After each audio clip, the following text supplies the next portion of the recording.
నమస్తే వనితా టాక్ షోకు స్వాగతం. ఇప్పటి వరకు మనకు లింగ వర్గీకరణ విషయంలో స్త్రీ పురుషులు మాత్రమే ఉన్నారన్నట్టుగా తెలుసు. కానీ ఇటీవల సుప్రీంకోర్టు హిజ్రాలను 3వ కేటగిరీ కింద చట్టబద్ధమైన గుర్తింపును మంజూరు చేసింది. వీరిని సామాజికంగా విద్యాపరంగా వెనుకబడిన వారిగా గుర్తించి అన్ని రకాల రిజర్వేషన్లు కల్పించాలని కేంద్ర రాష్ట్ర ప్రభుత్వాలకు ఆదేశాలను జారీ చేసింది. ఈ నేపథ్యంలో వనితా టీవీ ఒక ప్రత్యేకమైన చర్చను చేపట్టింది. మరి ఈ చర్చలో పాల్గొనేందుకు 3 థర్డ్ జెండర్ వాళ్ళు, అలాగే ఒక సామాజిక కార్యకర్త, ఒక అడ్వకేట్, అలాగే వీళ్ళ గురించి రీసెర్చ్ చేసిన సుధా గారు, ఒక ఫిలిం తీసి ఒక డ్రామాను ప్లే చేసిన ఖాజా గారు మనతో ఉన్నారు. వాళ్ళను పరిచయం చేసుకుందాం. కృష్ణ గారు సామాజిక కార్యకర్త, వీరు హిజ్రాల హక్కుల గురించి పోరాడుతున్నారు. రుక్సార్ మిర్జా గారు నమస్కారం అండి. విద్య గారు నమస్కారం అండి. ముజీబ్ కుమార్ గారు ప్రముఖ అడ్వకేట్ నమస్కారం అండి. సుధా గారు వీరు హిజ్రా హక్కులకు సంబంధించిన రీసెర్చ్ చేస్తున్నారు. ఖాజా గారు ఫిలిం డైరెక్టర్, అట్లాగే హిజ్రాల గురించి ఒక ప్లే చేశారు. దానికి గాను 5 నంది అవార్డ్స్ గెలుచుకున్నారు. నమస్కారం అండి. కృష్ణ గారు, సుప్రీంకోర్టు ఇచ్చిన ఈ తీర్పుపై మీ స్పందన ఏంటి? అంటే ఎంతో కాలంగా మీరు పోరాటం చేస్తున్నారు వీళ్ళ గురించి. సో ఈ తీర్పు వెలువడడంతో మీకు ఎలా అనిపిస్తోంది? అయితే ఇది దాదాపు 18 సంవత్సరాల పోరాటానికి ఒక ఫలితం అయితే కనిపించింది. నిజంగా మొత్తం మా ట్రాన్స్జెండర్ కమ్యూనిటీ కూడా చాలా సంతోషంగా ఉన్నారు ఈ మూమెంట్లో. అయితే ఈ మూమెంట్లో కరెక్ట్గా ఎలక్షన్ మూమెంట్లో వచ్చింది. ఇంకో రకంగా ఏంటంటే మాకు కూడా హక్కులు ఉన్నాయి అని ఈరోజు కొంతమంది ఓట్ వేయడానికి కూడా ముందుకు రెడీ సమాయత్తం అవుతున్నారు. ఈరోజు ఏమంటున్నారంటే అయితే మేము కూడా ఓట్ వేయచ్చు, చాలా షార్ట్ పీరియడ్లో వీళ్ళు తొందరగా వాళ్ళ ఐడి కార్డ్స్ అన్ని తయారు చేసుకోవటం, ఈసారి మనం ధైర్యంగా మనకు నచ్చిన నాయకుని ఎన్నుకోవచ్చు.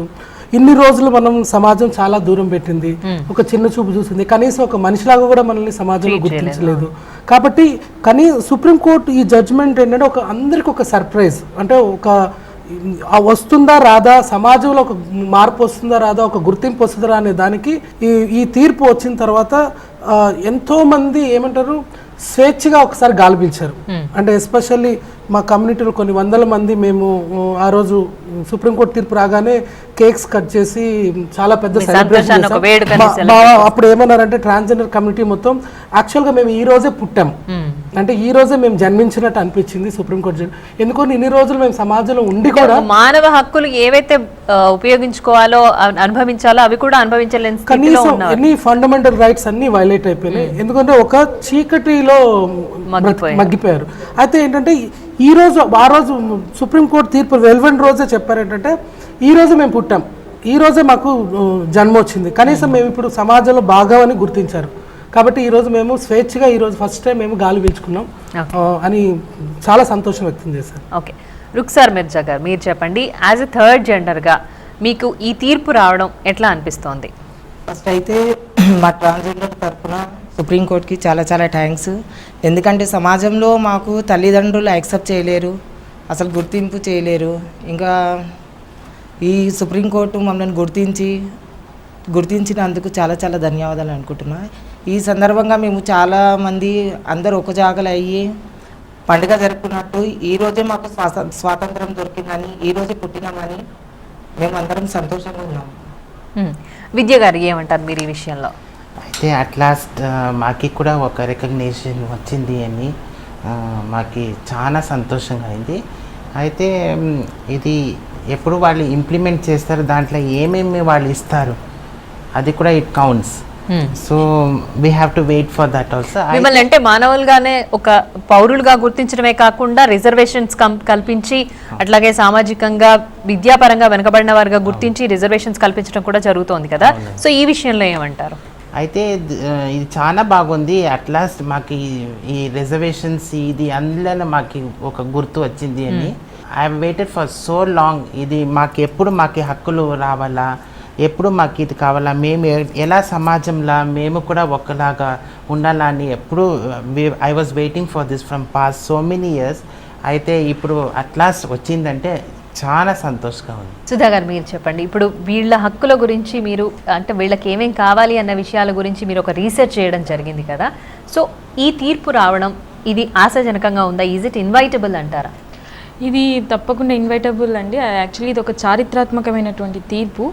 గతంలో చూసుకుంటే హైకోర్టు ఇచ్చినటువంటి తీర్పుకి ఈరోజు సుప్రీంకోర్టు స్పందనగా ఇచ్చిన తీర్పు అనమాట. మధ్యలో ఒకనొక సమయంలో సుప్రీంకోర్టు ఎల్జీబీటీ సంబంధించి తన వ్యతిరేకమైన తీర్పుతోటి వాళ్ళలో వచ్చినటువంటి ఒక నిస్సత్తువ, నిస్సహాయ స్థితి, మళ్ళీ మేము తిరిగి ఒక రకమైనటువంటి చీకటి కోణంలోకి మేము జీవితాల్లోకి వెళ్ళిపోతున్నాము అని వాళ్ళు చాలా ఇదైపోయారు. ఎందుకంటే ఈ తీర్పు రావడానికి ముందు వాళ్ళు దాదాపు 1 decade అంటే ఒక 10 సంవత్సరాల నుంచి వాళ్ళ హక్కుల గురించి పోరాడుతున్నారు.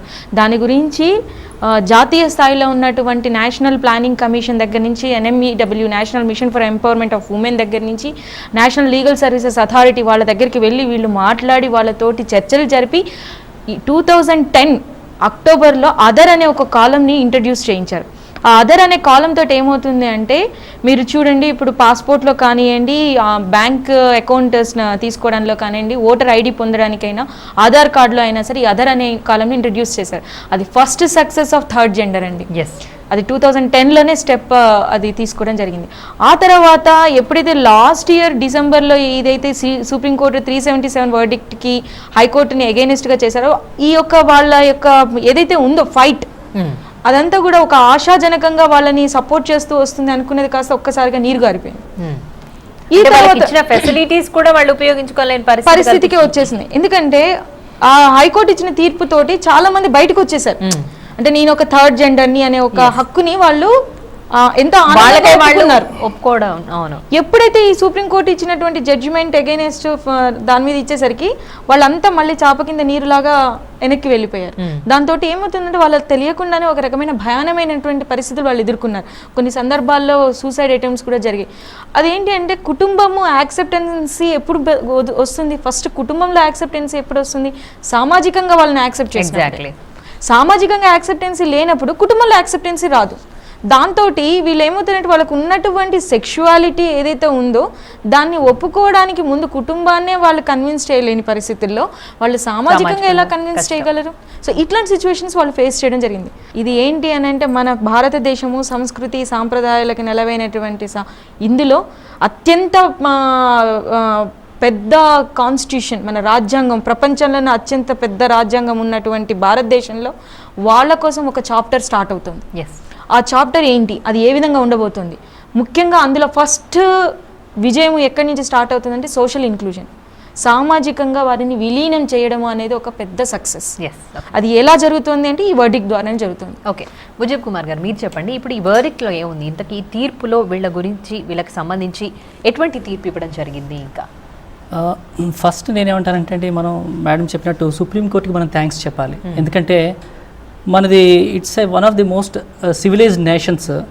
అలాంటిది మనతో పాటు పుట్టి సమాజంలో ఉన్న వాళ్ళకి డిగ్నిఫైడ్గా బ్రతికే హక్కు ఉంది. ఆ హక్కుని రికగ్నైజ్ చేయడానికి మనకి 65 years పట్టింది. వీళ్ళు చెప్తున్నారు ఇప్పుడు 18-20 years నుంచి దే ఆర్ స్ట్రగ్లింగ్. ఇన్నాళ్ళ స్ట్రగుల్ ఇవాళ it has taken the shape of legality. So ఈ జడ్జిమెంట్ వల్ల ఏమైందంటే ఎవరికి వాళ్ళకి ధైర్యంగా చక్కగా వాళ్ళు వచ్చి సొసైటీలో మాకు ఒక సెపరేట్ ఐడెంటిటీ ఉంది అని చెప్పి సుప్రీంకోర్టు జడ్జిమెంట్ ఇవ్వడం it's a very great judgement. అయితే నేనేమంటానంటే ఈ judgement it is as it said it's just beginning of their rights. ఇప్పుడు ఈ జడ్జిమెంట్ తర్వాత ఏం చేయాలి? వీళ్ళని OBC other backward castes category కింద వీళ్ళకి రిజర్వేషన్స్ ఇవ్వాలి అని చెప్పారు. ఈ అదర్ బ్యాక్వర్డ్ క్యాస్ట్స్ కింద రిజర్వేషన్ ఇవ్వడం కన్నా నేను పర్సనల్గా feel as an advocate feel అయ్యేది ఏంటంటే మన అదర్ బ్యాక్వర్డ్ క్యాస్ట్ అనేటివి సెవరల్ కేటగిరీస్. అలా కాకుండా వీళ్ళకి ఇప్పుడు అంటే వీళ్ళకి అన్యాయం, డిస్క్రిమినేషన్ చాలా జరిగింది. వీళ్ళని మళ్ళీ ఒక ప్లేస్కి తీసుకురావాలి అంటే ఒక స్పెషల్ కేటగిరీ వీళ్ళకి క్రియేట్ చేసి రిజర్వేషన్స్ ఇవ్వాల్సి వస్తుంది.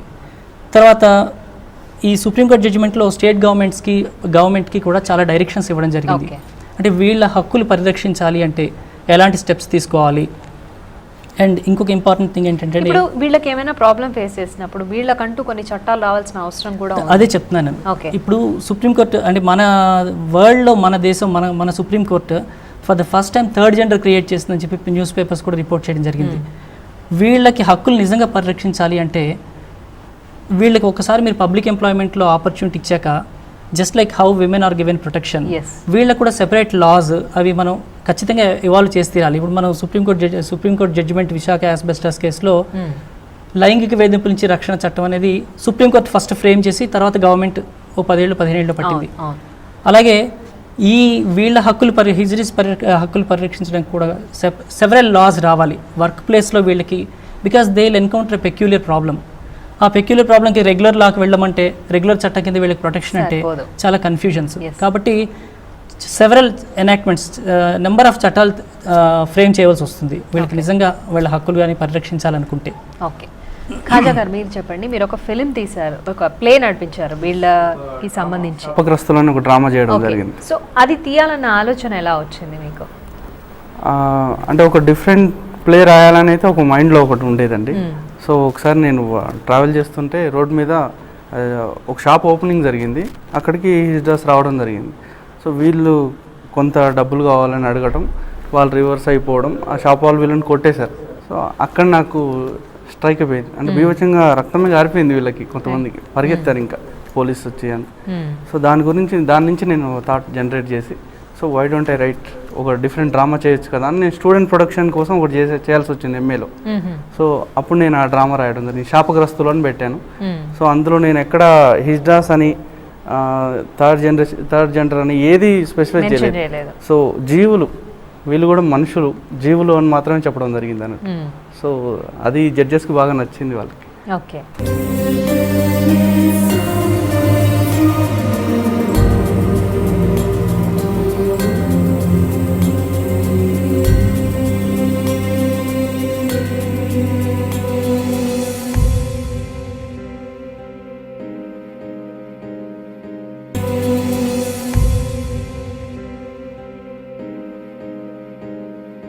సుప్రీంకోర్టు ఇచ్చిన తీర్పు ఏదైతే ఉందో ఎలక్షన్స్కి ముందు రావడం కూడా ఏమైనా అది ఎటువంటి పరిణామాలని తీసుకొస్తుంది అంటారు? అయితే కొద్దిగా ముందుకు రావాల్సిందండి. ఎందుకోసమంటే ఇది ఎన్నో సంవత్సరాలు మీరు చెప్తున్నట్టు బ్రిటిషర్స్ వెళ్ళిపోయినప్పటి నుంచి చాలామంది చీకట్లో వెళ్ళిపోయారు. అయితే దాదాపు 18 సంవత్సరాల నుంచి అయితే చాలా తీవ్రతరమైన పోరాటం అయితే జరుగుతూనే ఉంది. అయితే ఇప్పుడు రావటం మూలంటే ఎలక్షన్ మూమెంట్ కంటే కనీసం ఒక 3-4 నెలలు ముందు వచ్చుంటే కనుక ఒక ప్రిపరేషన్కి ఒక అవకాశం ఉండేది. ఇప్పుడు 2010లోనే బ్యాంక్లో అకౌంట్ బుక్స్లో కానీ లేకపోతే కొన్ని ఫెసిలిటీస్ ఇచ్చినప్పుడు అప్పుడే ఎందుకు థర్డ్ జెండర్గా గుర్తించడం జరగలేదు? మరి స్ట్రగుల్ చేస్తున్నారు. అది కేవలం ఒక ఆధార్ కార్డ్ కోసం లేకపోతే కొన్ని ఐడి ప్రిఫరెన్స్ కోసం మాత్రమే మా కమ్యూనిటీ ఏదైతే ఫైట్ చేస్తే ఒక గుర్తింపు రావాలి, కనీసం ఒక సమాజంలో మేము ఉన్నామని ఒక గుర్తింపు రావాలి అనే దాని మీద థర్డ్ జెండర్ కాలం అనేది ఇంట్రడ్యూస్ చేశారు. కానీ అక్కడ ఎక్కడ మాకు హక్కులు, మా వాళ్ళకి ఎప్పుడు హక్కులు ఇచ్చినట్టు చూపించలేదు వాళ్ళు. ఎందుకంటే సమాజంలో వీరు బాగా ఐడెంటిటీ మాత్రమే ఒక వీళ్ళు ఉన్నారు అనేది. అయితే వాళ్ళ సమాజంలో మీరు భాగమే, లేకపోతే సమాజంలో అందరితో పాటు మీరు సమానం అనేది ఎక్కడ వాళ్ళు స్పెసిఫై చేయలేదు. సో దానికోసం ఏంటంటే దాని తర్వాత ఏదైతే ఎల్జిబిటీ సుప్రీంకోర్టులో కేసు నడుస్తుంది ఆర్టికల్ 377 మీద, అది కంటిన్యూ అవుతుంది, మళ్ళీ అది రిజెక్ట్ చేశారు.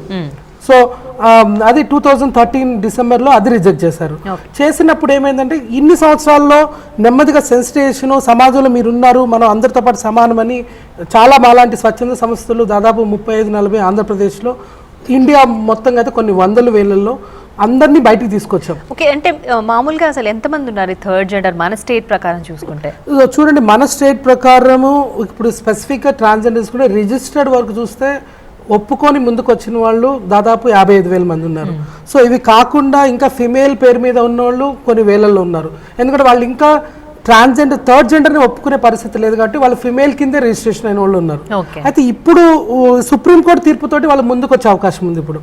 ఎందుకంటే వాళ్ళు తప్పకుండా సుప్రీంకోర్టే మనకు గుర్తించింది కాబట్టి మనకి మనంగా బ్రతుకుదామని ముందుకు వచ్చే అవకాశం ఉంది. కానీ ఈ నంబరు నెక్స్ట్ ఎలక్షన్స్లో ఎవరైతే ఫిమేల్గా మేల్గా సీక్రెట్గా దాక్కున్న వాళ్ళందరూ ముందుకు వచ్చేసి ఇప్పుడు అవి లక్షల్లో చేరినా ఆశ్చర్యపోకర్లేదు. ఎందుకోసం అంటే ఒక ముసుగులో బతికారు ఈ ట్రాన్స్జెండర్ కమ్యూనిటీ అనేది. ఏంటంటే ఒక ముసుగులో బతికారు. తల్లిదండ్రుల దగ్గర ఒక ముసుగు, సమాజంలో నడుస్తున్నప్పుడు ఇంకో రకమైన ముసుగు, ప్రతిదీ డిఫరెంట్ మాస్క్ వేసుకున్నారు. ఎందుకోసం అంటే మన ఈ ఫెమినిటీని, మనలో ఉన్న ఆడతత్వాన్ని ఎవరు ఒప్పుకొని పరిస్థితి కాబట్టి ఒక దగ్గర మగవాళ్ళలాగా యాక్టింగ్ చేశారు, ఒక దగ్గర ఆడవాళ్ళలాగా యాక్టింగ్ చేశారు, ఒక దగ్గర జాబ్ దగ్గర ఒక మంచి ప్రొఫెషనల్ ఎంప్లాయ్గా యాక్టింగ్ చేశారు. ఒక యాక్టింగ్ చేస్తారు, రకరకాల ముసుగులతో బ్రతికారు. కాకపోతే ఇప్పుడు థర్డ్ జెండర్ ఐడెంటిటీ వచ్చింది కాబట్టి వాళ్ళు ఎప్పుడు బ్రతికేవాళ్ళంటే వాళ్ళకే వాళ్ళు ఇద్దరు కలిసినప్పుడు మాత్రమే నిజంగా బ్రతికేవాళ్ళు. ఇద్దరు ట్రాన్స్జెండర్స్ కలిసినప్పుడు వాళ్ళు మనసు అప్పుడే ఓపెన్ అయ్యేది, కానీ సమాజంలో మాత్రం ఎప్పుడు ఓపెన్ అయ్యేది కాదు. అయితే ఈ థర్డ్ జెండర్ ఐడెంటిటీ వచ్చిన మూలాన ఏమవుతుందంటే ఒక గుర్తింపు వచ్చింది కాబట్టి ఇప్పుడు సమాజంలో మేము భాగం, ఒక ధైర్యం వచ్చింది. ఇప్పుడు ఆఫ్టర్ సుప్రీంకోర్టు జడ్జిమెంట్ తర్వాత చాలా మంది ధైర్యంగా ముందుకు వస్తున్నారు.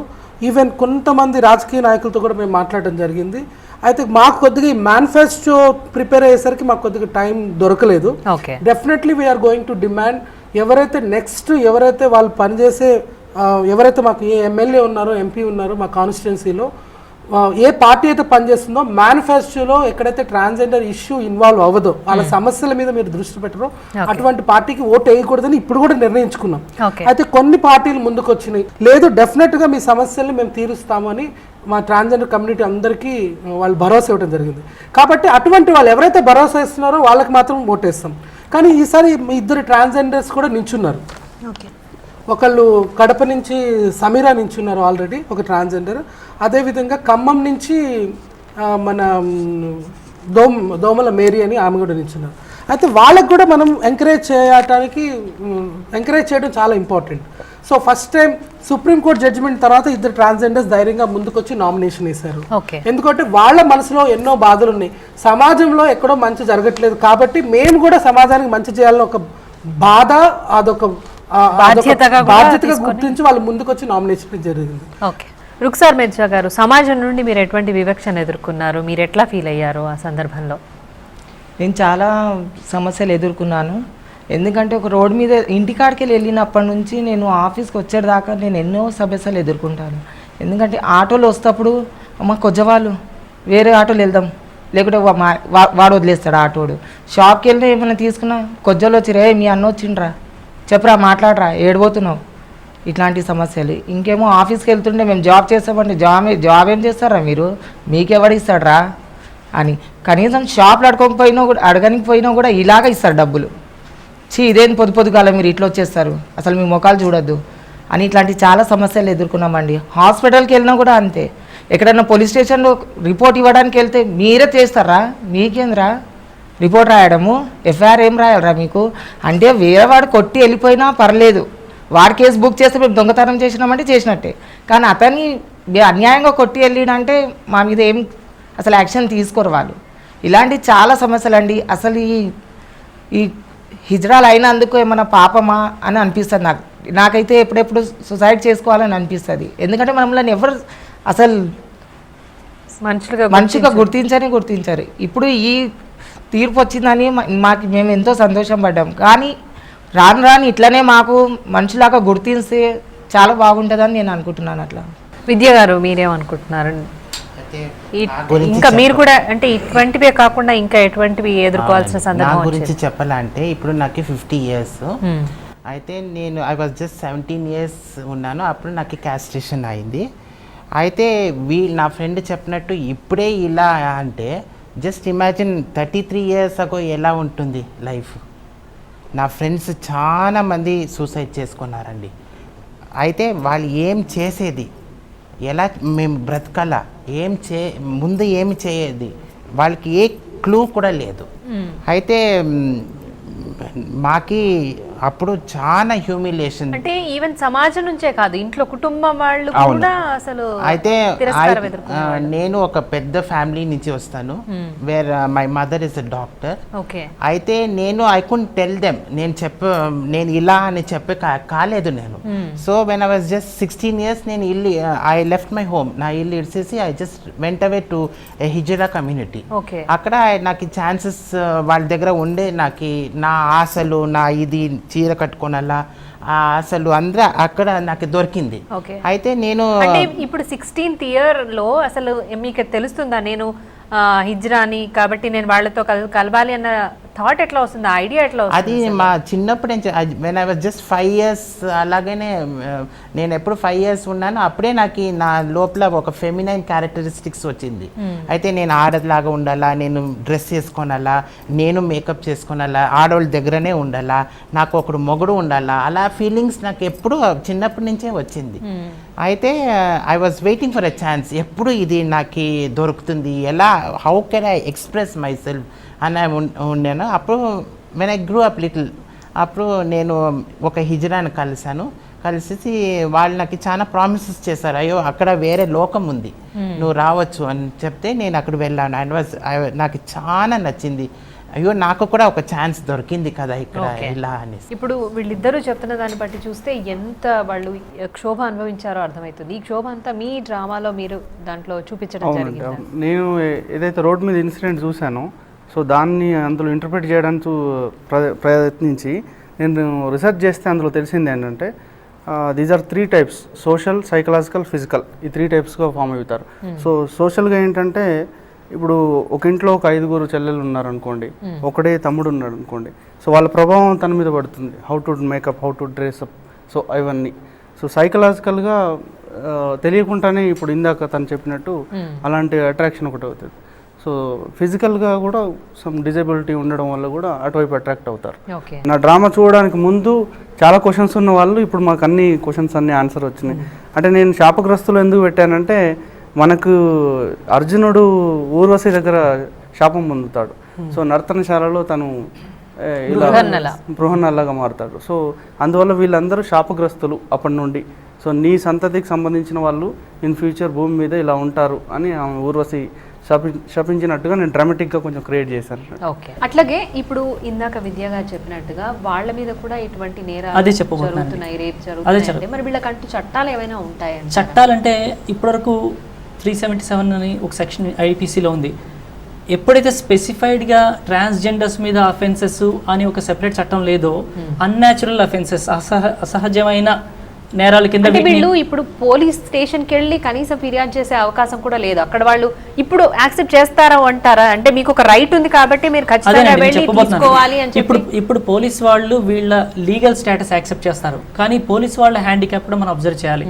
పోలీస్ వాళ్ళకి స్పెసిఫిక్ చట్టం లేదు వీళ్ళ గురించి. వీళ్ళకి న్యాయము, చట్టము ఏదైతే కోరి వస్తారో కోర్టు ముందు కానివ్వండి, న్యాయ వ్యవస్థకైనా ఎవరైనా కరే లింగము, కులము, మతము ఇలాంటి వివక్షత చూడకుండా వాళ్ళకి కావలసిన న్యాయపరమైన, చట్టపరమైనటువంటి సహాయాన్ని అందించాలి.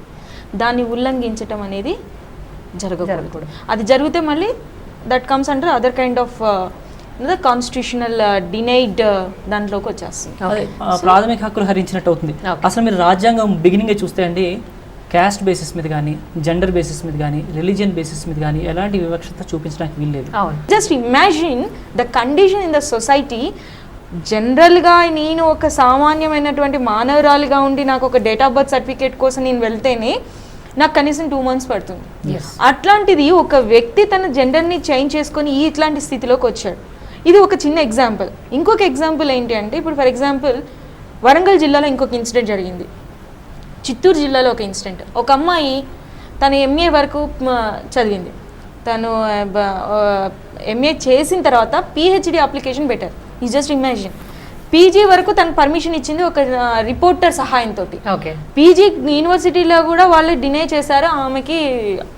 ట్రాన్స్జెండర్గా గ్రాడ్యుయేషన్ వరకు మేల్ అని చెప్పి అన్ని సర్టిఫికేట్స్ ఉన్నాయి.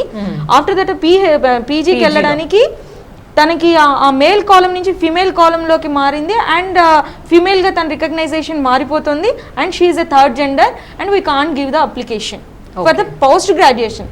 కానీ ఒక రిపోర్టర్ సహాయంతో ఏదో విధంగా తన పోస్ట్ గ్రాడ్యుయేషన్ ఫినిష్ చేసింది. బట్ తన ఎయిమ్ ఏంటి? తన పిహెచ్డీ చేయాలనే ఎయిమ్. ఓకే, ఆ పిహెచ్డీకి వెళ్ళడానికి ఆమె అది చేయలేదండి. ఇప్పుడు మన స్టేట్లో ఇందాక కృష్ణ గారు చెప్పినట్టుగా 55,000 మంది ఉన్నారు. దాంట్లో దాదాపు 10,000 మంది వరకు ఇప్పుడు ఫీమేల్ గానో మేల్ గానో వాళ్ళు గుర్తింపు పొందున్నారు అన్నారు కదా. మళ్ళీ ఇప్పుడు వాళ్ళు కనుక ట్రాన్స్జెండర్, ఇప్పుడు థర్డ్ జెండర్ కింద మళ్ళీ గుర్తింపు పొందాలి అంటే వాళ్ళు ఈ ప్రాసెస్ అంతా ఫాలో అవ్వాల్సింది. అయితే ఇక్కడ ఏమవుతుందంటే కొన్ని ఇప్పుడు ఈ జస్ట్ ఈ వర్డిక్ట్ ఇక్కడికి వచ్చింది. దీని అమెండ్మెంట్స్, ఇన్స్ట్రక్షన్స్ జీవో రూపంలో అది ఇంప్లిమెంటేషన్లోకి రావాలి. గవర్నమెంట్ ఆర్డర్స్ ఇంప్లిమెంటేషన్లోకి రావాలి. అది రావడానికి మళ్ళీ కొత్త గవర్నమెంట్ ఫామ్ అయిన తర్వాత they will take it in to the pass. అయితే ఇక్కడ జరిగేది ఏమిటి అంటే ఈ మొత్తం హోల్ స్ట్రక్చర్లో ఏం జరుగుతుంది అని అంటే ట్రాన్స్జెండర్ని కేవలము ఒక సింపథెటిక్గా చూసి యాక్సెప్ట్ చేయటం కాదు, ఎంపథెటిక్గా చూసి హ్యూమన్ రైట్స్లోకి వెళ్ళి వాళ్ళకున్నటువంటి సామాజిక హక్కులన్నీ వాళ్ళకి వర్తించేటట్టు చేయాలి. ఇప్పుడు సపోజ్ ఒక విమెన్ ఒక ఆఫీస్లో వర్క్ చేస్తుంటే ఆమెకి మేల్ కొలీగ్ ఏదైనా ఇబ్బంది పెడితే sexual harassment protection from sexual harassment work place అని వచ్చింది. ఇప్పుడు ఈ డిస్కషన్ అంతా మనం చూసిన తర్వాత తెలిసే విషయాలు ఏంటంటే ఫ్యామిలీలో వీళ్ళ హక్కులు పరిరక్షించడానికి ఒక చట్టం కావాలి. ఆర్ డిఫరెంట్ చట్టాలు చేస్తామా ఎంప్లాయ్మెంట్కి, ఎడ్యుకేషన్కి, హెల్త్కి, ఫ్యామిలీ రైట్స్కి, ప్రాపర్టీ రైట్స్కి డిఫరెంట్ చట్టాలు చేస్తామా, లేకపోతే ఒక సెల్ఫ్ కంటైన్డ్ కాంప్రహెన్సివ్ కోడ్ ఒకటి వీళ్ళ రైట్స్ రెస్పాన్సిబిలిటీస్ ఇవన్నీ చూపిస్తూ చేస్తే కానీ అప్పటికి కానీ వీళ్ళకి సుప్రీంకోర్టు ఇచ్చిన జడ్జిమెంట్ బెనిఫిట్ నిజంగా రాదు. తర్వాత ఇన్ఫ్యాక్ట్ ఈ ఆర్గనైజేషన్స్ సార్ వాళ్ళ కమ్యూనిటీస్ వాళ్ళ అసలు రోల్ ఇప్పుడు స్టార్ట్ అవుతుంది. They have to fight or they have to coordinate with the government. ఎందుకంటే ఆనెస్ట్గా చెప్తున్నానండి, ఇక్కడికి వచ్చి కూర్చొని డిస్కషన్లో పార్టిసిపేట్ చేసే వరకు ఈ మేడం వాళ్ళందరినీ వినే వరకు ఇంత డీటెయిల్డ్గా ఇన్ని ప్రాబ్లమ్స్ ఉంటాయనే విషయం తెలియలేదు. అట్లాంటిది how can we expect government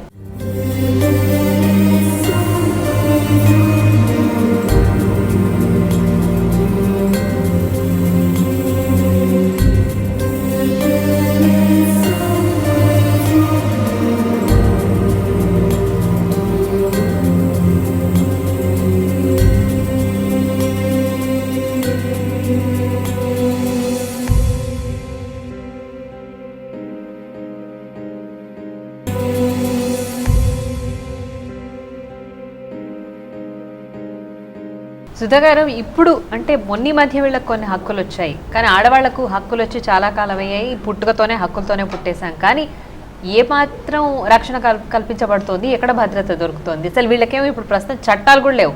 ఆడవాళ్ళకంటూ కొన్ని చట్టాలు ప్రత్యేకించి కేటాయించబడినప్పటికీ కూడా వాళ్ళకే రక్షణ కరువవుతుంది. అవే ఆచరణాత్మకంగా లేనప్పుడు ఇవి ఎట్లా సాధ్యమవుతాయి అంటారు అసలు? అందుకని ఇక్కడ ఏమంటున్నా అంటే సామాజికంగా వస్తున్న మార్పు చట్టాలతోనే మార్పు వస్తుంది అనేది ఒక ఎత్తైతే, ఈ చట్టాలని ఆచరణాత్మకంగా మనం తీసుకెళ్తే దాన్ని ఎంతవరకు వీళ్ళని రీచ్ అవ్వగలదు అనేది ఇక్కడ ప్రశ్న. అది ఎప్పుడు జరుగుతుంది అని అంటే నిబద్ధత అనేది చాలా కావాలి. అది ఎవరి దగ్గర వస్తుంది ఆ నిబద్ధత అంటే ప్రభుత్వ అధికారులు ఏవైతే ప్రతి ఒక్కళ్ళు పని చేస్తారో వాళ్ళ దగ్గర ఆ నిబద్ధత ఉండాలి. ఆ జీవోని సృష్టించిన తర్వాత ఆ జీవోని ఎంతవరకు వాళ్ళ మీదికి తీసుకువెళ్ళాలి అనే ఇది ఒకటి.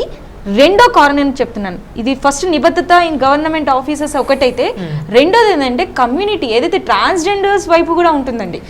వాళ్ళలో యూనిటీ ఉంటుంది. యూనిటీ ఒకటి కాదు, అవేర్నెస్, వాళ్ళకంటూ వాళ్ళలో యూనిటీ ఉండి మేము పోరాడాలి, మాకు సాధించాలి అన్నది వాళ్ళలో కూడా ఉంది.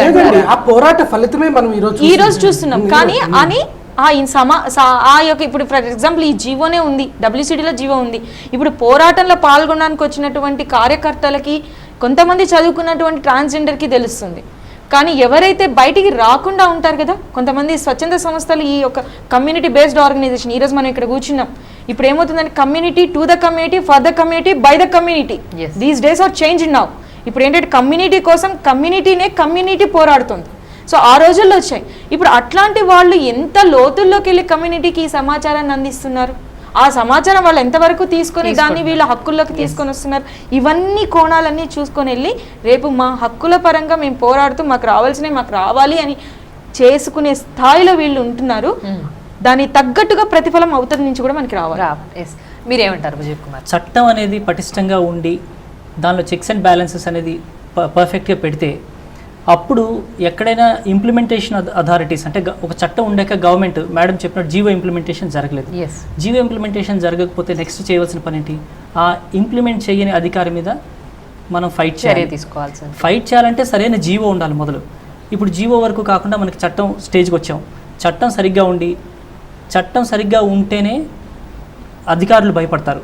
అధికారులు భయం లేకుండా కానీ అప్పటికి దాన్ని అమలుపరచకపోతే ఈ కమ్యూనిటీ వాళ్ళు they can fight against that.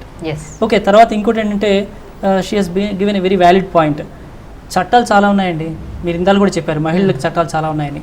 కానీ చట్టాలు ఎడ్యుకేటెడ్ సెక్షన్లో కూడా తెలియడం లేదు. ఇంకా అసలు వీళ్ళ కమ్యూనిటీకి తెలియలేదంటే మనం కనీసం I mean we can accept. ఇవాళకి కూడా మీరు ఏదైనా ఒక గ్యాదరింగ్లోకి వెళ్ళి, విమెన్ గ్యాదరింగ్లోకి వెళ్ళి హస్బెండ్ భార్యని కొట్టచ్చు, కొట్టే హక్కు ఉందా అని అడిగితే 30-40% పీపుల్ విల్ సే మా తప్పు ఉంటే భర్త కొట్టే హక్కు ఉందండి అని చెప్తారు. అది ఎందువల్ల చెప్తున్నారు?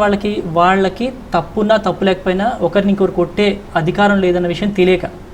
సో ఎన్ని చట్టాలు చేసుకున్నా, ఎంత అధికారులు కరెక్ట్గా ఉన్నా కరెక్ట్గా లేకపోయినా, వీళ్ళలో అవేర్నెస్ చాలా లార్జ్ స్కేల్లో క్రియేట్ చేయకపోతే వాళ్ళకి రియల్ బెనిఫిట్ అనేది అందదు.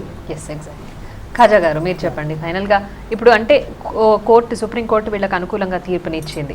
సో ఇది ఏ రకంగా ఉంది అంటారు? వాళ్ళకి ఎంత మేరకు ఉపయోగపడుతుంది అంటారు? అంటే తీర్పు వచ్చిందండి, అది హర్షణీయం, ఓకే. కానీ రూట్ లెవెల్ నుంచి గవర్నమెంట్ తీసేయాలి. అంటే సొసైటీలో ఇప్పుడు నా డ్రామాలో ఒక దగ్గర రాస్తున్నాను నేను, దేవుళ్ళకి ఇన్ని రూపాలు ఉన్నాయి, ఇన్ని అవతారాలు ఉన్నాయి అంటారు, కానీ ఎప్పుడు మా అవతారం ఎత్తలేదే నువ్వు, మేమంటే నీకు అంత చిన్న చూపు అని. దశావతారాల్లో ఒక అవతారం కూడా అవును, అందులో అంటే మన బేసిక్ రూట్ లెవెల్ నుంచే తేడా ఉంది. సో ఇప్పుడు అంటరానితనం, అమానుషం అని చెప్తున్నాం, కానీ చెప్తూనే ఉన్నాం, కానీ ఈ రోజు కూడా రోజు పేపర్లోనూ టీవీలోనూ చూస్తూనే ఉన్నాం. సో దీన్ని బేసిక్ లెవెల్ అవన్నీ మాటల వరకు, పుస్తకాల వరకు మాత్రమే పరిమితం అయిపోతున్నాయి, కానీ ఆచరణాత్మకంగా ఎక్కడ కనిపించట్లేదు. అవునండి, అయితే గవర్నమెంట్ దాన్ని ఇంప్లిమెంట్ చేయాలి. కూడా ఇప్పుడు ఇందాక మేడం చెప్పినట్టు వాళ్ళని ఎడ్యుకేట్ చేయాలి ఈ విషయం గురించి, వాళ్ళలో అవేర్నెస్ ఎక్కువ మంది. అయితే hijras are the third genders డిగ్నిఫైడ్గా లైఫ్ లీడ్ చేయాలంటే ఫస్ట్ వాళ్ళకి ఎడ్యుకేషన్ చాలా ముఖ్యం. దే షుడ్ హ్యావ్ యాక్సెస్ ఒక కంప్యూటర్ నేర్చుకున్న దానికి, ఒక if they want to do something వాళ్ళకి ఎడ్యుకేషన్ లెవెల్లో వాళ్ళని తీసుకొని పోవాలి. నెక్స్ట్ థింగ్, వాళ్ళకి ఏదైనా ఒక డిగ్నిఫైడ్ జాబ్స్ ఇవ్వాలి. ఎన్నో మంచి వీళ్ళు బెగ్గింగ్కి వస్తారు, వీళ్ళు ప్రాస్టిట్యూషన్ చేస్తారు అని చెప్తారు కదా, ఎందువల్ల చేస్తారు? వాళ్ళు they don't have jobs, they don't have any other access లేకుండా ఉండేదానికి ప్రాస్టిట్యూషన్ చేస్తారు అండ్ బెగ్గింగ్ చేస్తారు. అయితే వాళ్ళకి ఒక మంచి job to look after there lifes, అలా ఒక జాబ్. మళ్ళా ఈ స్మాల్ థింగ్స్ వాళ్ళకి దొరికితే they can lead a very dignified life. అసలు వైలెన్స్ అనేది తగ్గిపోతుందండి. నేను చెప్తున్నాను కదా, ఇది ఒక అది అన్నిటికీ ఉండే ఇంటర్లింక్ అయింది. It's like a chain. ఇప్పుడు ఫర్ ఎగ్జాంపుల్ నేను చెప్తాను చూడండి, ఫస్ట్ సోషల్ ఇంక్లూజన్ అనేది ఈ వర్డిక్ట్ తోటి స్టార్ట్ అయింది. It's the first step. ఇప్పుడు ఏమవుతుంది అంటే పబ్లిక్లో వీళ్ళ మీద ఒక రెస్పెక్ట్ అనేది స్టార్ట్ అవుతుంది ఫస్ట్. అదేంటి డిగ్నిటీ అనేది వీళ్ళకి ఒకటి అందుతుంది. ఆ డిగ్నిటీ తర్వాత నెక్స్ట్ ఏమొస్తుందంటే ఎడ్యుకేషన్, వాళ్ళకి కావాల్సినటువంటి ఎడ్యుకేషన్ వస్తుంది. ఆ ఎడ్యుకేషన్ నుంచి then they will get the employment నుంచి ఫ్యామిలీ రెస్పెక్ట్ వస్తుంది. ఆ తర్వాత ఏమవుతుంది, సోషల్ రెస్పెక్ట్ వస్తుంది. ఇవన్నీ ఒక చోటికి వచ్చిన తర్వాత why the person want to go and do the sex work, why వాళ్ళు ఎందుకు ఈ ట్రైన్లలో కానివ్వండి ఎక్కడ కానీ బెగ్గింగ్ చేయాలి? ఇవి ఎప్పుడైతే ఆపుతామో అవి ఆటోమేటిక్గా ఆగిపోతాయో వీళ్ళ మీద హింస జరిగిపోతుంది, వీళ్ళ మీద హింస తగ్గిపోతుంది. అండ్ వీళ్ళ మీద తగ్గిపోతున్న హింస ఒక్కటే కాకుండా వీళ్ళ రూపంలో బైరూపులుగా, మీరు ఇక్కడ ఇది ఇంకొక మేజర్ పాయింట్, వీళ్ళని సామాజికంగా బయట చూపించే విధానంలో కొంతమంది ట్రాన్స్జెండర్స్, ఒరిజినల్ ట్రాన్స్జెండర్స్ వేరుంటారు. కేవలము అడుక్కోవడం కోసం వాళ్ళ పేరు చెప్పుకొని బట్టలు వేసుకొని వెళ్ళి అడుక్కునే వాళ్ళు వేరుంటారండి. సో వాళ్ళు ఏం చేస్తారంటే చాలా వైలెంట్గా బిహేవ్ చేస్తారు. ఆ బిహేవియర్ తోటి ఏమవుతుందంటే ఒరిజినల్గా ఉండేటటువంటి ట్రాన్స్జెండర్స్ మీద దాని ఇంపాక్ట్ పడుతుంది. హింస అనేది కూడా వాళ్ళే చేస్తారు. సో ఇక్కడ ఏంటి అని అంటే సర్టిఫికేషన్ అనేది ఇంపార్టెంట్. ఆ సర్టిఫికేషన్ అనేది 2 వేరియస్లో ఉంటుంది. ఒకటి ఏంటి, టెక్నికల్గా ఒక డాక్టర్ సర్టిఫై చేసిస్తాడు. ఏది ఏంటి మన సమాజంలో ఇక్కడ కూడా మన వైలేట్ అయ్యే అవకాశం ఉంది. ఎప్పుడు ఏ టైంలో ఏ విధంగా దొంగ పాస్పోర్ట్లు పుడుతున్న రోజులు ఇవి. అట్లాంటిది ఒక సర్టిఫికేట్ పుట్టడం పెద్ద సమస్య కాదు, కానీ దాన్ని కూడా అవాయిడ్ చేయడానికి ఒక సొల్యూషన్ ఉంది. అది ఏంటి అంటే కమ్యూనిటీ బేస్డ్ ఆర్గనైజేషన్స్, సిబిఓస్. ఇప్పుడు సురక్ష ఉంది. Suraksha is a community based organization, is a project director of that organization. దీంట్లో మెంబర్షిప్ ఆల్మోస్ట్ హైదరాబాద్లో more than 15,000 of transgenders and other community members register అయ్యి ఉన్నారు. సో ఏంటి అంటే నేను ఒక ట్రాన్స్జెండర్, ఒక పర్సన్, ఒక వ్యక్తి ట్రాన్స్జెండర్ అని చెప్పాలి అనుకున్నప్పుడు ఆ సర్టిఫికేషన్కి డాక్టర్ సర్టిఫికేట్తో పాటు you please go Baba and collect that your area ఎక్కడ ఉంది, ఆ ఏరియాలో ఉంది, అక్కడ ఒక కమ్యూనిటీ బేస్డ్ ఆర్గనైజేషన్ ఉంది, వాళ్ళ దగ్గరికి వెళ్ళి రిజిస్ట్రేషన్ చేసుకొని అథెంటికేషన్గా ఆ కమ్యూనిటీ బేస్డ్ ఆర్గనైజేషన్ నుంచి ఆ సర్టిఫికేట్ తీసుకొచ్చుకోండి అని చెప్పారు. అప్పుడు these people can identify whether the person is transgender or not. మీ డ్రామాలో స్పెషల్గా వీళ్ళ కోసం అంటూ వీళ్ళని ఉద్దేశించి రాసిన డైలాగ్స్ ఏమైనా ఉన్నాయా? ఒక సిచ్యువేషన్లో ఒక హిజ్రా మాట్లాడుతుంటుంది. చిన్నప్పుడు మా అమ్మ తల దువ్వుతూ, అరే నువ్వు కుదురుగా కూర్చోకుంటే నీ తలపాపటి సరిగ్గా రాదు అనేది నిజమేనేమో, ఆ బ్రహ్మ మా తలరాత రాసేటప్పుడు కూడా మేము కుదురుగా కూర్చోలేదేమో అని బాధపడుతుంటుంది. సో ఇప్పుడు ప్రభుత్వం వీళ్ళ తలరాతలు రాస్తుందేమో అనిపిస్తుంది. సో దాన్ని వీళ్ళు రెక్టిఫై చేసుకోవాలి. వీళ్ళు యూనియన్స్ ద్వారా సరిగ్గా చూసుకుంటే మీరు ఇందాక అన్నట్టుగా మిస్యూజ్ అవ్వకుంటుంటుంది. వీళ్ళకి ఒక ఆశా కిరణం రాబోతుంది వాళ్ళ జీవితాల్లోకి, అది మనం అందరం ఆశిద్దాం. Thank you.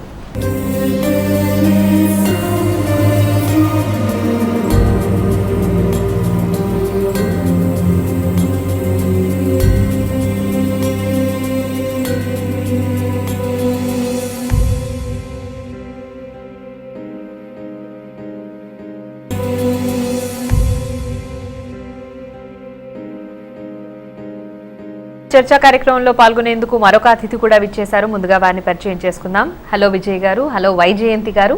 ముందుగా మీరు విజయ్ నుంచి వైజయంతిగా ఎలా మారారో చెప్తారా? నేను పుట్టినప్పుడు విజయ్గా పుట్టానండి, నమస్కారం. కానీ నా లైంగిక గుర్తింపు అనేది నాకు ట్రాన్స్జెండర్గా ఉండినందువల్ల నన్ను నేను వైజయంతిగా గుర్తిస్తాను. ప్రపంచం నన్ను పుట్టినప్పటి నుంచి విజయ్గా గుర్తించింది, కానీ నా గుర్తింపు నేను నిర్ధారించుకుంది వైజయంతి. అంటే ఎప్పుడు మారారు మీరు విజయ్ నుంచి వైజయంతిగా? ఒక డేట్ అని లేదండి. ఈ పేరు అనేది నేను ఇటీవలే ఒక 2 ఏళ్ల ముందు గుర్తించాను. కానీ నేను చిన్నప్పటి నుంచి పిల్లలకి ఫ్రాయిడ్ చెప్పారు కదా మనోవైజ్ఞానికులు, సైకోసెక్షువల్ డెవలప్మెంట్ అనేది ఎర్లీ చైల్డ్హుడ్ నుంచి, బాల్యం నుంచే మొదలవుతుందని. నా బాల్యం నుంచి నాకు నా లైంగిక గుర్తింపు అనేది చాలా మట్టుకు మా అమ్మగారిని చూసి, మా కజిన్స్ అక్కలు ఉన్నారు కదా, వారిని చూసి వారు లిప్స్టిక్ వేసుకుంటే నేను లిప్స్టిక్ వేసుకోవాలని, వారు ఎలా. మరి ఇలాంటివన్నీ మీరు చేస్తున్నప్పుడు ఇంట్లో నుంచి ఏ విముఖత ఏమీ లేదా? చాలా ఉండింది. ఎంత ఉండిందంటే కొట్టడం, తిట్టడం. తర్వాత మా అమ్మ నాన్నకి చాలా ఆలస్యంగా పెళ్ళైంది. మా అమ్మగారికి అప్పటికి 43 ఏళ్ళకి పెళ్ళైంది, మా నాన్నగారికి 49 అప్పుడు పెళ్ళైనప్పుడు. నేను పుట్టేటప్పటికి మా నాన్నగారికి 50, మా అమ్మగారికి 44. సో ఎంత తొందరగా అంటే అంత తొందరగా నాకు పెళ్లి చేసి, నేను 22 ఏళ్ళు అయ్యేలోగా నాకు 21 ఏళ్ళకి నా పెళ్లి చేసి 22 ఏళ్లకు నాకు ఒక అబ్బాయి అమ్మాయి పుడితే వాళ్ళు సరిగ్గా ఆన్ టైం తాత అవ్వాలని వాళ్ళకి ఎంతో తాపత్రయం ఉండింది. కానీ నేను 19 ఏళ్ళు ఉన్నప్పుడు అప్పుడు వారికి చెప్పాను, నన్ను నేను అబ్బాయిగా గుర్తించుకోవటం లేదు, అమ్మాయిగా అది వారికి సరిగ్గా అర్థం కాలేదు. మెడికల్ మ్యాల్ ప్రాక్టీసెస్ గురించి మీరు వినే ఉంటారు. అప్పుడు ఆ రోజుల్లో 2000లో నన్ను సైకాట్రిక్ హోమ్లో జాయిన్ చేశారు. నేను ఆల్మోస్ట్ ఒక 9 నెలలు సైకాట్రిక్ హోమ్లో ఉన్నాను. Electroconvulsive therapy, electric shocks, antipsychotic drugs మీద ఉంచారు. రిపారేటివ్ థెరపీ అనేది గ్లోబల్ మెడికల్ స్టాండర్డ్స్ ప్రకారము అన్సైంటిఫిక్ అండ్ అనెథికల్. అండ్ ఇది వరల్డ్ హెల్త్ ఆర్గనైజేషన్ 1973లోనే ఒక రెజల్యూషన్ పాస్ చేసి సమలైంగికత్వము ఇది డిసీజ్ కాదు, వ్యాధి కాదు, కాబట్టి దీనికి ఎటువంటి క్యూర్ లేదు. డాక్టర్స్ దీనిని రిపారేటివ్ థెరపీ, కన్వర్షన్ థెరపీ అని ఘోషించి దాంతో డబ్బులు చేసుకోకూడదు అని ఎప్పుడో ఘోషించేశారు 41 ఏళ్ల ముందే. కానీ ఇప్పటికీ అన్ఫార్చునేట్లీ వరల్డ్ హెల్త్ ఆర్గనైజేషన్ దాన్ని ఘోషించింది, కానీ మెడికల్ కౌన్సిల్ ఆఫ్ ఇండియా దీని మీద ఏ స్టాండ్ తీసుకోలేదు. ఇండియన్ మెడికల్ అసోసియేషన్ ఏ స్టాండ్ తీసుకోలేదు. కాబట్టి ఇప్పటికీ కొందరు డాక్టర్స్, రిలీజియస్ ఇన్స్టిట్యూషన్, మిషనరీ ఇన్స్టిట్యూషన్స్తో ఇన్వాల్వ్ అయిన డాక్టర్స్ రిపారేటివ్ థెరపీని చాలా సైంటిఫిక్గా ఉన్నట్లు చూపించి దాన్ని అమ్ముతుంటారు. దాని మీద కనీసం మినిమం రిపారేటివ్ థెరపీలో తల్లిదండ్రులు పాపం చాలా వారికి దిగులు ఉంటుంది. ఎలాగో ఏ బాబా దగ్గర తీసుకెళ్ళో, ఏ మౌల్వీ దగ్గర తీసుకెళ్ళో, ఏ డాక్టర్ దగ్గర తీసుకెళ్ళో ఏదో మిరకల్ అయిపోతే, ఏదో చమత్కారం అయిపోతే బాగుంటుందని వాళ్ళకి తాపత్రయం ఉంటుంది. డబ్బులు నీళ్ళలా ఖర్చు పెట్టేస్తారు. 2000లోనే అప్పటికి ఈ 9 నెలల్లో మా నాన్నగారు ఆల్మోస్ట్ ప్రతి నెల 5,000 ఖర్చు పెట్టి, తర్వాత చివరికి 10,000 రూపీస్ ప్రతి నెల ఖర్చు పెట్టి ఆల్మోస్ట్ 1 lakh ఖర్చు పెట్టారు. కానీ దీనికి ఎటువంటి రిజల్ట్స్ ఉండవు. ఎందుకంటే ఇది very unscientific and unethical. It's a medical మ్యాల్ practice. So తర్వాత ఎలాగో ఆయనకి 9 నెలలు అయింది అది గ్రహించడానికి, ఇది నా డబ్బే పోతుందే కానీ ఎటువంటి రిజల్ట్ రావటం లేదు అని. ఉన్నట్టుండి తీసేసినప్పుడు ఆ మందులన్నీ పడేసి ఈ డ్రగ్స్కి అలవాటైన శరీరం దాన్ని తీసినప్పుడు దాన్ని టేపర్ చేయాలి. టేపర్ అంటే ఉన్నట్టుండి ఆపకూడదు, తగ్గించాలి. ఒక 1 month 2 monthsలో అలా టేపర్ చేసి తగ్గించాలి. ఉన్నట్టుండి ఆపేసేటప్పటికి ఆ రోజుల్లో 2000లో నాకు విత్డ్రావల్ సిమ్టమ్స్ అని చాలా సివియర్ విత్డ్రావల్ సిమ్టమ్స్ వచ్చాయి. సో అప్పటికే ఇది నా అదృష్టం బాగుండి ఈ రిపారేటివ్ థెరపీ మొదలైనప్పుడు 2000 ఏప్రిల్ మేలో మొదలైంది. నా గ్రాడ్యుయేషన్ ఎగ్జామ్స్ అయిన తర్వాత మొదలైంది. దాని ఫలితాన కనీసం నేను గ్రాడ్యుయేషన్ అన్న కంప్లీట్ చేయగలిగాను. ఈ 9 months అయిన తర్వాత అప్పటికి నేను జాబ్స్ ఏదో కొన్ని అప్లై చేసి ఒక జాబ్ జీఈలో అప్పుడు వచ్చింది నాకు, ఒక జాబ్ విప్రోలో వచ్చింది బాంబేలో. ఇంట్లో ఉంటే ఇంకా మళ్ళీ ఎక్కడో తీసుకెళ్తారనేసి నేను పారిపోయాను, బాంబేకి పారిపోయి అక్కడ 2 ఏళ్ళు పనిచేశాను బాంబేలో. బెంగళూరులో యాక్సెంచర్లో చాలా ఏళ్ళు పనిచేశాను. ప్రస్తుతం టాటా స్కైలో పనిచేస్తున్నాను సీనియర్ మేనేజర్ హ్యూమన్ రిసోర్సెస్గా. ఈ 13-14 ఏళ్లలో నేను మా అమ్మ నాన్నకి సర్వ విధాలుగా సహకరించాను, ఫైనాన్షియలీ, ఆర్థికంగా, ఇమోషనల్గా. కానీ వాళ్ళతో నేను ఎప్పుడు ఉండలేదు. కానీ ఇప్పుడు పాపం వారు చాలా వయోవృద్ధులు అయిపోయారు. నాకు ఇప్పుడు 34, మా నాన్నగారికి 84, మా అమ్మగారికి 78. సో వాళ్ళు ఇప్పుడు అంత పంతంలో లేరు, హెల్త్ లేదు వారికి. సో వారితో ఇప్పుడు నేను ఉండే పరిస్థితి అయింది. నేను ఉండకపోతే పాపం జారి ఎక్కడో పడిపోతారు, ఫ్రాక్చర్ అవుతుంది, కొన్నిసార్లు హై బ్లడ్ ప్రెషర్, హెమరేజ్ అంత. సో ఇప్పుడు వాళ్ళతో ఉంటున్నాను. చాలా మారిపోయారు, కానీ 14 ఏళ్ళు అయింది. మామూలుగా విద్యా గారు మీరు చెప్పండి, మీకంటూ వారసులు ఉంటారా? అసలు ఎవరిని వారసులుగా కన్సిడర్ చేస్తారు మీరు? ఓకే, వారసులు అంటే మా హిజ్రా కమ్యూనిటీలో మాకు చేలా, నాతి చేలా అలా ఉంటారు. వాళ్ళని ఇన్నాళ్ళు మేము వారసులాగా మేము అనుకున్నాము. అయితే this other side also I have adopted one boy child. Okay. Now he's 14 years now. So అయితే అలా హీఈస్ ఎ నార్మల్ బాయ్. అయితే నాకు ఎక్కడో లోపల నాకు ఎక్కువ భయం, రేపు వాడికి ఇలా తెలిస్తే వాడు అక్సెప్ట్ చేస్తాడానని. Okay, as a mother as a mother will he accept me as a mother. Okay, అయితే ఇన్నాళ్ళు he was a small boy, వాడికి ఏమీ తెలీదు. అయితే ముందరే విల్ హీ యాక్సెప్ట్ మీ అలా ఒక క్వశ్చన్, ఏదో పెద్ద క్వశ్చన్ మార్క్. అయితే మాకు వారసులారు ఉన్నారు, చేలాస్ అలా ఉన్నారు. అయితే వాళ్ళ దగ్గర ర్యాపో వచ్చి we look them as chelas only. అయితే మన ఓన్ సన్స్ లాగా ఆ ఇది కూడా మాకు ఉంటుంది. అయితే there is a little difference between child and మా చేలా. యాక్చువల్గా ఏంటంటే సమాజము వీళ్ళని వివక్షతకి గురి చేయటం కారణంగా వాళ్ళకంటూ వాళ్ళకు ఒక కొత్త ప్రపంచాన్ని వాళ్ళు సృష్టించుకున్నారు. Okay, that is called. అందులో వాళ్ళకి ఏమవుతుందంటే ఒక అమ్మ, ఒక అక్క, ఒక చెల్లి, ఒక మామ, ఒక అత్త అండ్ మనవడు, మనవరాళ్ళు, అంటే వీళ్ళంతా ఒక రకమైన ఒక నెట్వర్క్. మనకి మన సోషల్ లైఫ్లో ఎలాంటి నెట్వర్క్ ఉంటుందో ఒక ఆ స్ట్రక్చర్ అంతా వాళ్ళ విత్ ఇన్ ద కమ్యూనిటీలో ఆ స్ట్రక్చర్ ఏర్పడుతుంది. అది ఎందుకు అని అంటే వాళ్ళు బయట ప్రపంచాన్ని కలపనీయట్లేదు కాబట్టి వాళ్ళలో ఆ ప్రపంచాన్ని సృష్టించుకున్నారు. ఇక్కడ ఇంకొకటి ఇక్కడ ఎందుకు అని అంటే వీళ్ళలో ఇంకొక కోణం ఏంటి అంటే, ఒక స్త్రీగా నాకు ఒక కొడుకు ఉన్నారు, నాకు ఒక అత్తగారు ఉన్నారు, నాకు ఒక మామగారు ఉన్నారు, నాకు అందరూ ఉన్నారు, నా కుటుంబం అంతా ఉంది. తనకి కూడా వారసులు కావాలి. ఇక్కడ ఎక్కడి గుర్తుపెట్టుకోవాల్సింది ఏంటంటే ట్రాన్స్జెండర్ అనేవాళ్ళు ఒక మగవాళ్ళు ఒక ఆడతనాన్ని కోరుకొని పూర్తిగా స్త్రీతత్వంలో లీనమైపోయి స్త్రీకి ఎన్ని రకాల ఏవైతే ఉంటాయో ఫీలింగ్స్ ఉంటాయో రిలేషన్స్ ఉంటాయో అవన్నీ పొందాలి, ఆ ప్రేమను పొందాలి.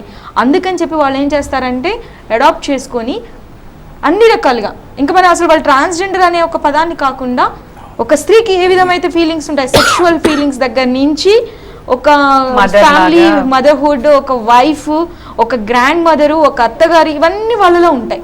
కానీ పిలిపించుకోవడానికి ఎవరు ఉండరు, పిలవడానికి ఎవరు ఉండరు. అందుకని చెప్పి చిన్నతనంలో పసితనంలో పిల్లల్ని తీసుకొని వచ్చి అనాథలుగా ఉన్న వాళ్ళని లైఫ్ ఇచ్చి వాళ్ళతో పిలిపించుకొని వాళ్ళకి ఎడ్యుకేషన్ హాస్టల్స్లో ఉంచి వాళ్ళకి చదివిస్తున్న వాళ్ళు ఇప్పుడు కమ్యూనిటీలో చాలామంది ఉన్నారు. ఓకే, వైజయంతి గారు, అంటే మీరు ఈ కోర్టు తీర్పు వచ్చిన తర్వాత మీరు వైజయంతిగా మీ పేరు మార్చుకోవడం జరిగిందా? ఎప్పటి నుంచి మీరు ఇలా పిలిపించుకుంటున్నారు? 2 ఏళ్ల నుంచి పిలిపించుకుంటున్నాను. కొందరికి ఇంకా అలవాటు రాలేదు, ఇప్పటికీ కొందరు విజయ్ అని పిలుస్తారు. కానీ ఈ కోర్టు తీర్పు వచ్చిన తర్వాత కొందరు ఇప్పుడు కోర్టు అంటే మీరు ఫిజికల్ గా కనిపించడం అంతా కూడా మేల్ గా కనిపించడానికి ఇష్టపడుతూ పిలిపించుకోవడం మాత్రం వైజయంతిగా పిలిపించుకోవాలి అనుకుంటున్నారు, are you want be like a female? Sexual reassignment surgery గురించి నేను చాలా రీసెర్చ్ చేశాను. సెక్షువల్ రీఅసైన్మెంట్ సర్జరీ ఆఫ్టర్ ఎఫెక్ట్స్కి కొంత నాకు భయం, ఎందుకంటే హార్మోన్స్ తీసుకున్న కొందరికి లేటర్ స్టేజెస్లో క్యాన్సర్స్ వచ్చే అవకాశాలు ఉంటాయి. కాబట్టి నాకు ఇంప్లాంట్సే చేసుకోబోతానే కానీ హార్మోన్స్ తీసుకోను. ఈ కోర్టు తీర్పు ప్రకారం ఏమైతే ఉందంటే సెక్షువల్ రీఅసైన్మెంట్ సర్జరీ చేసుకోవాల్సిన అవసరం లేదు. సెల్ఫ్ ఐడెంటిఫికేషన్ ఇది గ్లోబల్ స్టాండర్డ్స్ కి అనుగుణంగా, గ్లోబల్ స్టాండర్డ్స్ కెనడాలో చూడండి, వరల్డ్ హెల్త్ ఆర్గనైజేషన్లో చూడండి, యుఎస్ఏలో కొన్ని స్టేట్స్లో డీక్రిమినలైజ్ చేసిన స్టేట్స్లో చూడండి, స్కాండినేవియన్ నేషన్స్లో నార్వే, స్వీడన్, ఇక్కడ గ్లోబల్ స్టాండర్డ్స్ ప్రకారము సెల్ఫ్ ఐడెంటిఫికేషన్ ఒక అఫిడవిట్ ఇచ్చి డీడ్ పోల్ ఇచ్చి ఒక మనిషి డీడ్ పోల్ ద్వారా విజయం నుంచి వైజయంతి అయిపోతే that's more than enough. Me bag అలా పట్టుకోవడానికి రీజన్ ఏంటి? దాని వెనక కూడా ఏమైనా? ఇది రెయిన్బో ఫ్లాగ్ అండి, ఇది మా రెయిన్బో కలర్. ఓకే. సో ఈ రెయిన్బో ఇంద్రధనుస్సు కలర్స్ని మేము మా ఫ్లాగ్గా వాడతాము. కాబట్టి ఈ బ్యాగ్ అంటే నాకు చాలా ఇష్టం. సుప్రీంకోర్టు మిమ్మల్ని గుర్తించింది, మీకు అన్ని హక్కులు కల్పించాలి, మీకు అన్ని రిజర్వేషన్స్ కల్పించాలి అని గుర్తించినప్పుడు, అట్లాగే సమాజం నుండి మీకు ఎటువంటి గుర్తింపు రావాలి అనుకుంటున్నారు, ఎటువంటి గౌరవాన్ని పొందాలి అనుకుంటున్నారు? సమాజంలో ఇప్పుడు there is lots of changes. ఇప్పుడు చాలా మంది మిమ్మల్ని అక్సెప్ట్ చేసుకున్నారు, అయితే లీగల్గా పోతే వాళ్ళు ఇప్పుడు ఏమి ఇంప్లిమెంట్ చేస్తారు కదా, ఏమేమి రైటింగ్లో ఏమేమి వస్తుంది, we have to look in to that. Okay. చూసేసి మళ్ళీ we should decide is this right, this is wrong అనేసి. So I think we're very too early for all this talk. అయితే వాళ్ళు ఇంప్లిమెంట్ చేసి వాళ్ళు రైటింగ్లో ఏమేమి ఇస్తారు, మాకు ఏమేమి హక్కులు ఉంటుంది, ఏమేమి ఇస్తారు, అదంతా we have to go through that. మళ్ళీ వీ హ్యావ్ టు డిసైడ్. మాకు కావాల్సినవి అన్నీ ఇస్తే ఇంకా బాగుంటుందని అనుకుంటున్నానండి. ఎందుకంటే మాకు కావాల్సినవి చాలా ఉన్నాయి, ఇది ఒకటే కాదు రిజర్వేషన్ అనేది. మాకు రేషన్ కార్డ్ కావాలి, ఇంకేమో ఆధార్ కార్డ్, ఇంకా జాబ్ రిజర్వేషన్, ఇవి వస్తే ఇంకా చాలా కూడా, పాస్పోర్ట్ కూడా కావాల్సిందండి మాకు. ఇది వస్తే బాగున్నదని ఇంకా కోరుకుంటున్నాం మేము. ఇది కూడా తొందరగా వస్తే బాగుంటుంది అని అనుకుంటున్నాం. ఓకే, కృష్ణ గారు మీరేం చెప్పాలనుకుంటున్నారు ఈ విషయంలో? సుప్రీంకోర్టు వర్డిక్ట్ స్వాగతిస్తూనే ఉన్నాం, కానీ మాకేంటంటే ఈ 18-20 సంవత్సరాల నుంచి ఒక పోరాటంలో మేము ఏమనుకున్నామంటే, ఈ జనరేషన్లో మేమేం చూడలేము, మా కమ్యూనిటీకి ఎటువంటి హక్కులు రావు. ఎందుకంటే మాకంటే ముందు 1-2 జనరేషన్స్ పోరాడారు, సో వాళ్ళు కనీసం ఐడెంటిఫై కూడా కాలేదు. అయితే మా జనరేషన్లో ఒక లక్ ఏంటంటే మీడియా. సో మీలాంటి మీడియా ముందుకు వచ్చింది, ఒక వనితా టీవీ లాంటి వాళ్ళు ముందుకు వచ్చారు. ఏమైందంటే మమ్మల్ని మేము ఎక్స్పోజ్ చేసుకోవడానికి ఒక అవకాశం వచ్చింది. ఈ గత 18 సంవత్సరాల్లో ఏంటంటే ప్రతి దగ్గర మా హక్కులు చేశాం, కానీ ఒక లక్ ఏంటంటే ఒక జనరేషన్లో, ఈ జనరేషన్లో మా కమ్యూనిటీకి కొన్ని హక్కులు దొరికినాయి. సుప్రీంకోర్టు వీళ్ళని గుర్తించింది, కానీ దీంతో మా బాధ్యత ఇంకా పెరిగింది. ఒక సామాజిక కార్యకర్త కావచ్చు, ఒక యాక్టివిస్ట్గా కావచ్చు, ఏమవుతుందంటే నా బాధ్యత ఇంకా పెరిగింది మా కమ్యూనిటీ మీద. ఏంటంటే కేవలం హక్కులు రావడం కారణంగా వీళ్ళలో కూడా ఒక అవేర్నెస్ తీసుకురావాలి, వాళ్ళ హక్కుల్ని వాళ్ళు ధైర్యంగా అడిగి గవర్నమెంట్ నుంచి అన్ని పొందేలాగా తయారు చేయాల్సిన అవసరం ఉంది ఇప్పుడు. ఎందుకంటే ఆ భయం తీసేయాలి, వాళ్ళలో ఉన్న ఆ భయం తీసేయాలి. ప్రతిదానికి నీకు హక్కు ఉంది అని ఒక ధైర్యాన్ని మేము నూరిపోయాల్సిన అవసరం ఉంది, గవర్నమెంట్ దగ్గర డిమాండ్ చేయాలని ఉంది. సో మాకు అయితే నా దృష్టిలో ఏంటంటే ఒక వ్యక్తిగా ఏంటంటే మాకు ఇంకా ఈ సుప్రీంకోర్టు బాధ్యత పెంచింది.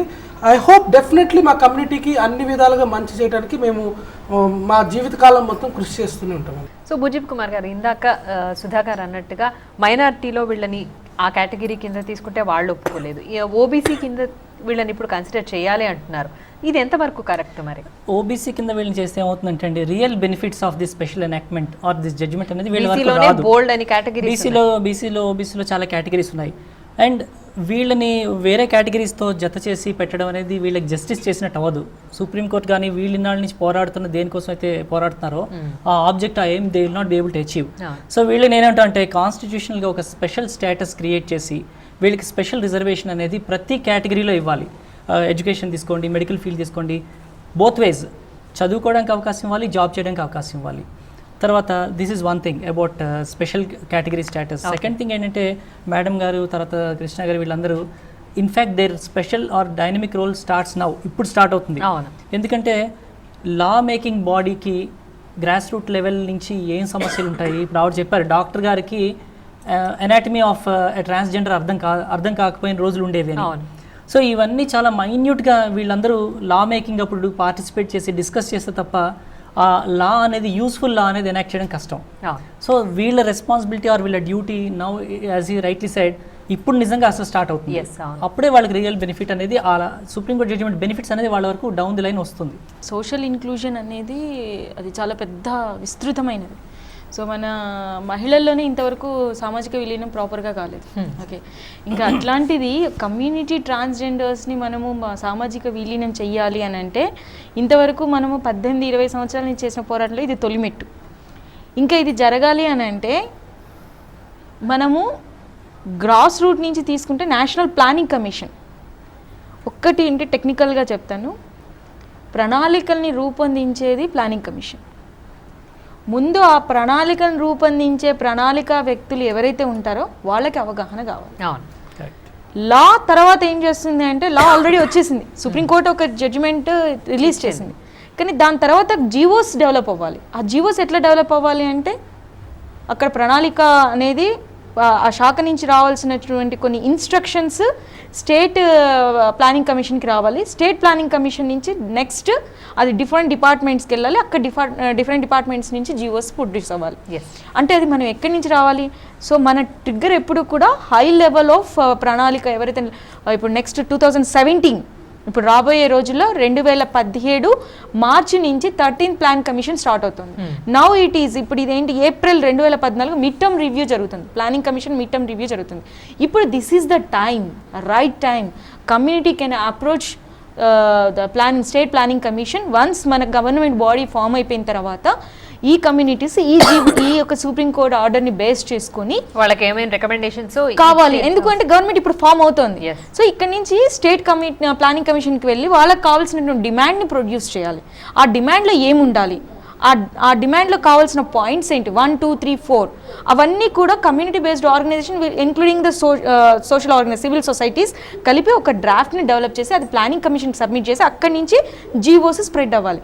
ఇది ఎట్లా జరుగుతుంది అంటే unless until civil societies and community based organizations involve అవనంత వరకు ఇది జరగదు. ఎందుకంటే గుడ్డిగా మనము జీవోస్ ఏర్పాటు చేసినంత మాత్రాన అది ఇంప్లిమెంటేషన్లోకి వచ్చేసరికి that gives that zero results. ఇంట గెలిచి రచ్చగెలు అన్నారు పెద్దలు. కాబట్టి ఇతరులు మనల్ని యాక్సెప్ట్ చేసే ముందు ట్రాన్స్జెండర్స్గా కానీ సమలింగ సంపర్కులుగా కానీ మనల్ని మనం ముందు యాక్సెప్ట్ చేసుకోవాలి. మనల్ని ఎవరు ఏమన్నా కూడా ఆత్మస్థైర్యంతో మనం సొసైటీలో నడుచుకోవాలి.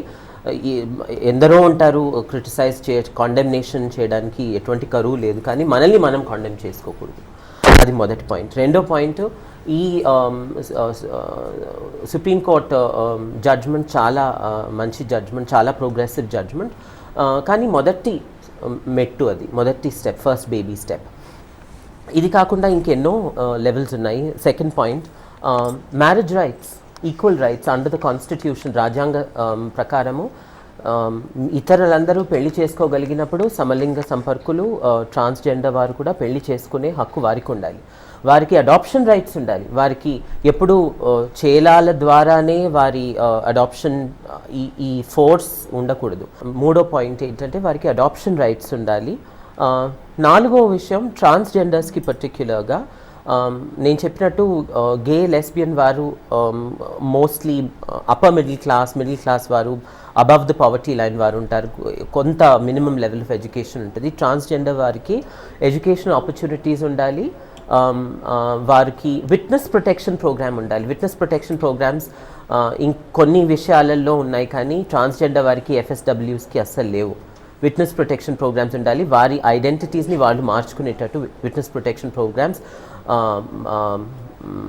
ఎనాక్ట్ చేయాలి. తర్వాత ఆచరణ కూడా అవ్వాలి లీగల్గా. తర్వాత ఆచరణ ద్వారా మెడికల్ కౌన్సిల్ ఆఫ్ ఇండియా ఒక స్టాండ్ తీసుకొని మెడికల్ మ్యాల్ ప్రాక్టీసెస్, కన్వర్జన్ థెరపీ, రిపారేటివ్ థెరపీని రద్దు చేయాలి. So thank you so much. మీరంతా కూడా మీ వాల్యుబుల్ టైంని మాతో స్పెండ్ చేసి ఇవాళ మా ఈ చర్చా కార్యక్రమంలో పాల్గొన్నందుకు గాను thank you once again. Thanks a lot. నమస్తే. సో చూసారు కదండి, థర్డ్ జెండర్ హిజ్రాలు వాళ్ళని థర్డ్ జెండర్గా గుర్తించడం ఆశాజనకంగా ఉందని వ్యక్తం చేస్తున్నారు. సుప్రీంకోర్టు మాత్రమే కాదు, ప్రభుత్వ పరంగానే కాదు, సామాజిక పరంగా కూడా వాళ్లకు గుర్తింపు, గౌరవం లభించాలని కోరుకుంటున్నారు. మరి ఇది ఇవాల్టి వనితా టాక్ షో. మరో అంశంతో మళ్ళీ కలుద్దాం. నమస్తే.